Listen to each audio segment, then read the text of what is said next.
আমাদের লা মাযহাবী আহলে হাদিস ভাইরা এই তসবিহ এটাকে পছন্দ করে না। তসবিহ একদিন দেখলাম মাহফিলের মধ্যে ছিঁড়ে ফেলতেছে। লা মাযহাবীদের মিশন হলো সমস্ত এই মুসলিম উম্মাহকে আমল থেকে গাফেল করা, আমল থেকে অন্তরায় সৃষ্টি করা হলো তাদের মিশন। তার প্রথম অভিযোগ হচ্ছে লা মাযহাবীরা তসবিহ দানা ছিঁড়ে ফেলে, মানুষকে আমল থেকে গাফিল করছে। আসলে তিনি যে কিভাবে মুফতি হয়েছে তা আমার বুঝে আসে না। তসবিহ দানায় যে তাসবিহ গণনা করা বিদআত, এটা সবাই জানে। আসুন এই সম্পর্কে আপনাদের একটি হাদিস দেখাই। সালতো ইবনে বুহরাম রাদিয়াল্লাহু তাআলা আনহু বলেন, ইবনে মাসউদ রাদিয়াল্লাহু তাআলা আনহু এক মহিলার নিকট দিয়ে যাচ্ছিলেন যার কাছে তাসবিহ দানা ছিল। ইবনে মাসউদ রাদিয়াল্লাহু তাআলা আনহু সেগুলো কেড়ে নিলেন এবং দূরে নিক্ষেপ করলেন। অতঃপর একজন লোকের পাশ দিয়ে গেলেন যে কঙ্কর দানা দিয়ে তাসবিহ গণনা করছিল। কঙ্কর দানা মানে পাথর। ইবনে মাসউদ রাদিয়াল্লাহু তাআলা আনহু তাকে নিজের পা দ্বারা লাথি মারলেন। তারপর বললেন, তোমরা বিদআতে অগ্রগামী হয়েছ আর অন্যায়ভাবে বিদআতে লিপ্ত হয়েছ। তোমরা ইলমের দিক থেকে মুহাম্মদ সাল্লাল্লাহু আলাইহি ওয়াসাল্লাম এর সাহাবীদেরকে ছাড়িয়ে গেছো। সিলসিলা যঈফা হাদিস 43।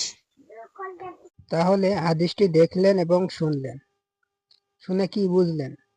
তাসবিহ ফেলে দেওয়া এটা সাহাবীদের আমল। তাহলে এখানে আমাদের আলেমরা কোনো ভুল করেনি।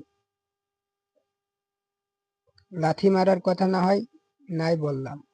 এখন প্রশ্ন হতে পারে যে হাদিস তো দুর্বল।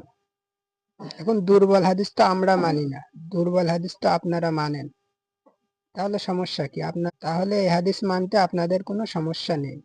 এই জন্য দেখেন, তারা জুমার খুতবা তারা দেয় বাংলায়, কিসি দেয়?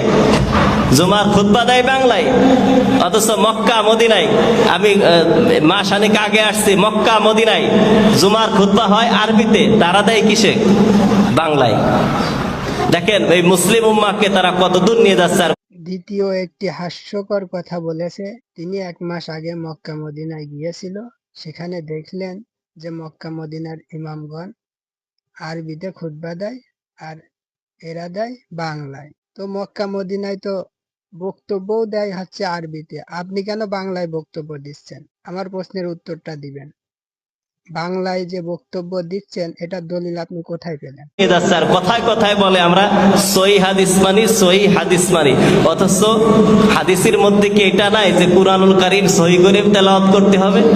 সে কুরআনুল কারীমই সহিহ করে পড়তে পারে না, অথচ তারা কথায় কথায় বলে সহিহ হাদিস, সহিহ হাদিস। এটা তুতা পাখির মতো এই শব্দটা শুধু মুখস্থ যে আমরা কুরআন এবং সহিহ হাদিস মানি। আর তিনার তৃতীয় যে অভিযোগ যে তারা শুধু সহিহ হাদিস মানে বলে, সহিহ হাদিসে কি এটা নেই যে কোরআন সহি করে পড়তে হবে? এই কথা আসলে তিনি কাদেরকে বললেন? কোরআন সহি করে পড়তে পারে না কে? আহলে হাদিসের সকল আলেমগণ কোরআন সহি করে পড়তে পারে, আলহামদুলিল্লাহ। এখন প্রশ্ন আসছে, তাহলে কারা কোরআন সহি করে পড়তে পারে না? কোরআন সহি করে তারাই পড়তে পারে না যারা আগে মাযহাবী ছিল, পীরের মুরিদ ছিল, মাজারে সেজদা করত। তারা সঠিক দিনের সন্ধান পেয়েছে, কোরআন এবং সহিহ হাদিস মেনে আহলে হাদিস হয়েছে। এখন তারা যোগে যোগে কোরআনটা পড়া শিখেছে, হয়তো পড়া তার একটু সহি কম হয় বা সহি করে পড়ার চেষ্টা করছে।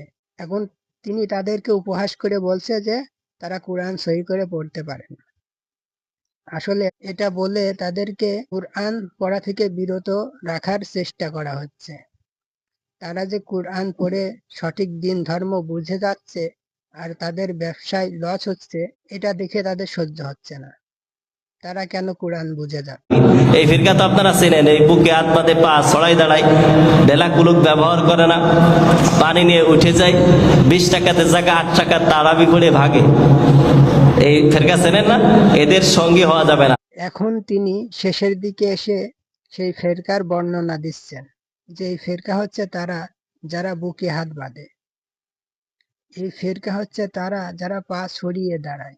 মানে পায়ের সাথে পা লাগিয়ে দাঁড়ায়। আর এই ফিরকা হচ্ছে তারা যারা 20 রাকাত তারাবি নয় 8 রাকাত তারাবি পড়েই চলে যায়। এই সবগুলোই তো রাসূল সাল্লাল্লাহু আলাইহি ওয়াসাল্লামের সুন্নাহ, সাহাবীদের সুন্নাহ। 8 রাকাত তারাবি পড়া সাহাবীদের সুন্নাহ।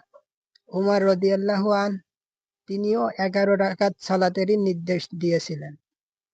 এটাই পাওয়া যায়। রাসূল সাল্লাল্লাহু আলাইহি সাল্লাম নিজেও তার জীবনে 11 রাকাতের বেশি সালাত আদায় করেননি। এটাই পাওয়া যায়। এই ভণ্ড মুফতির আইডিতে আমি দেখলাম কোনো ফলোয়ার নেই। আসলে ফলোয়ার বাড়ানোর জন্য তিনি কথাবার্তা বলে ভাইরাল হওয়ার চেষ্টা করছে।